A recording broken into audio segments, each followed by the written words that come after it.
আবহাওয়ার সব খবর নিয়ে হাজির আমি মধুমিতা। বঙ্গোপসাগরে ঘূর্ণাবর্ত থেকে যে নিম্নচাপ অঞ্চল তৈরি হয়েছিল তারও সুস্পষ্ট হয়েছে। এর জেরে শনিবার পঞ্চমী থেকে আগামী বৃহস্পতিবার দশমী পর্যন্ত বৃষ্টির পূর্বাভাস দিয়েছে হাওয়া অফিস। এই ঘূর্ণাবর্তটি ধীরে ধীরে পশ্চিম দিকে সরছিল। নিম্নচাপে পরিণত হয়ে এটি শনিবার সকালে উড়িষ্যা ও উত্তর অন্ধ্রপ্রদেশ উপকূল দিয়ে স্থলভাগে প্রবেশ করবে। এর প্রভাবে ওড়িশা এবং অন্ধ্র মুষলধারে বৃষ্টি এবং ঝড় হতে পারে। দক্ষিণবঙ্গেও তার প্রভাব পড়বে। নিম্নচাপের জেরে উপকূল এলাকায় ঘন্টায় 30 থেকে 40 কিলোমিটার বেগে দমকা হাওয়া বইতে পারে। উপকূল এলাকায় আগাম সতর্কতা জারি করা হয়েছে। 28 সেপ্টেম্বর পর্যন্ত মৎস্যজীবীদের সমুদ্রে যেতে নিষেধ করা হয়েছে। এদিকে 1 অক্টোবর ফের নিম্নচাপ তৈরির সম্ভাবনা রয়েছে। আজ শনিবার রাজ্য জুড়ে বজ্রবিদ্যুৎ সহ ভারী বৃষ্টি হতে পারে। এদিন দক্ষিণ 24 পরগনা, পূর্ব মেদিনীপুর এবং পশ্চিম মেদিনীপুরে ভারী বৃষ্টির সতর্কতা জারি করা হয়েছে। এছাড়া দক্ষিণের বাকি জেলাগুলিতে বজ্রবিদ্যুৎ সহ বৃষ্টি এবং ঝোড়ো হাওয়া বইতে পারে। হাওয়ার বেগ থাকতে পারে ঘন্টায় 30 থেকে 40 কিলোমিটার। রবিবার অর্থাৎ ষষ্ঠী দিন বজ্রবিদ্যুৎ সহ বৃষ্টি হতে পারে উত্তর 24 পরগনা, দক্ষিণ 24 পরগনা, হাওড়া, হুগলি, কলকাতা এবং পূর্ব মেদিনীপুর, পশ্চিম মেদিনীপুর এবং ঝাড়গ্রামে। সোমবার অর্থাৎ সপ্তমীতে ভিজতে পারে দক্ষিণ 24 পরগনা, হুগলি, পূর্ব মেদিনীপুর, পশ্চিম মেদিনীপুর, বাঁকুড়া এবং পূর্ব বর্ধমান। মঙ্গলবার অষ্টমীতেও ঝড় বৃষ্টির সম্ভাবনা আছে। সতর্কতা রয়েছে নদিয়া, মুর্শিদাবাদ, বাঁকুড়া, বীরভূম এবং 24 পরগনা। বুধবার নবমীর দিন দক্ষিণবঙ্গের প্রত্যেক জেলায় বিক্ষিপ্তভাবে বজ্রবিদ্যুৎ সহ বৃষ্টি হতে পারে। সঙ্গে থাকতে পারে ঝোড়ো হাওয়া। বৃহস্পতিবার দশমীতে আবার ভারী বৃষ্টির সম্ভাবনা রয়েছে।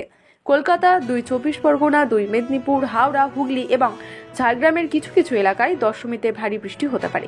বাকি জেলাগুলিতে বিক্ষিপ্ত বৃষ্টি চলবে। উত্তরবঙ্গেও সব জেলায় বৃষ্টির সম্ভাবনা থাকছে। শনিবার থেকে বৃষ্টি অনেকটাই বাড়বে। পঞ্চমীর আবহাওয়া উত্তরবঙ্গের ক্ষেত্রে শনিবার ভারী বৃষ্টি হতে পারে জলপাইগুড়ি, কোচবিহার এবং আলিপুরদুয়ারে। ষষ্ঠী আবহাওয়া রবিবার অর্থাৎ ষষ্ঠীর দিন উত্তরবঙ্গে মালদা, উত্তর দিনাজপুর, দক্ষিণ দিনাজপুর, জলপাইগুড়ি এবং দার্জিলিংয়ে বৃষ্টি হতে পারে। সপ্তমীর আবহাওয়া সোমবার অর্থাৎ সপ্তমীতে উত্তরে ভিজবে মালদা এবং দক্ষিণ দিনাজপুরের কিছু অংশ।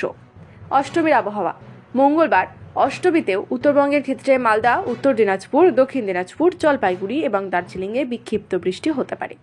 নবমীর আবহাওয়া বুধবার নবমীর দিন উত্তরবঙ্গের প্রত্যেক জেলায় বিক্ষিপ্তভাবে বজ্রবিদ্যুৎ সহ বৃষ্টি হতে পারে। সঙ্গে থাকতে পারে ঝোড়ো হাওয়া। দশমীর আবহাওয়া বৃহস্পতিবার দশমীতে উত্তরবঙ্গে ভারী বর্ষণ হতে পারে। সতর্কতা রয়েছে জলপাইগুড়ি এবং আলিপুরদুয়ারে। হাওয়া অফিস বলছে অষ্টমীর দিন আন্দামান সাগরে তৈরি হতে পারে ঘূর্ণাবর্ত। তারপর নবমীতে সেটা নিম্নচাপের রূপ নিতে পারে। দশমীতে গভীর নিম্নচাপের রূপ নিয়ে তা উপকূলের দিকে এগিয়ে আসবে। ফলে 2 তারিখে দক্ষিণবঙ্গের সব জেলাতেই বৃষ্টির পূর্বাভাস থাকছে। কোথাও কোথাও ভারী বৃষ্টি হতে পারে বলে মনে করছে আলিপুর আবহাওয়া দপ্তর। আবহাওয়া দপ্তর জানাচ্ছে পঞ্চমীতে দফায় দফায় বৃষ্টি হতে পারে শহর কলকাতায়। ষষ্ঠী থেকে বৃষ্টির পরিমাণ কমবে, তবে বৃষ্টিহীন থাকছে না পুজো পর্ব। দফায় দফায় বৃষ্টি হতে থাকবে গোটা পুজো জুড়ে। অষ্টমীর রাত থেকে বৃষ্টি বাড়বে শহরে। দশমীর দিন ভারী বৃষ্টির সম্ভাবনা রয়েছে কলকাতায়। একাদশী ও দ্বাদশী পর্যন্ত কলকাতায় বৃষ্টি চলবে। পাশাপাশি দশমী থেকে কলকাতায় বাজ পড়ার প্রবণতা বাড়বে। তাই আবহাওয়া দপ্তর বিসর্জন পর্বে সতর্ক থাকার বার্তা দিচ্ছে। আবহাওয়া দপ্তর জানাচ্ছে পুজোয় এই বছর হালকা থেকে মাঝারি বৃষ্টিপাতের সম্ভাবনা রয়েছে।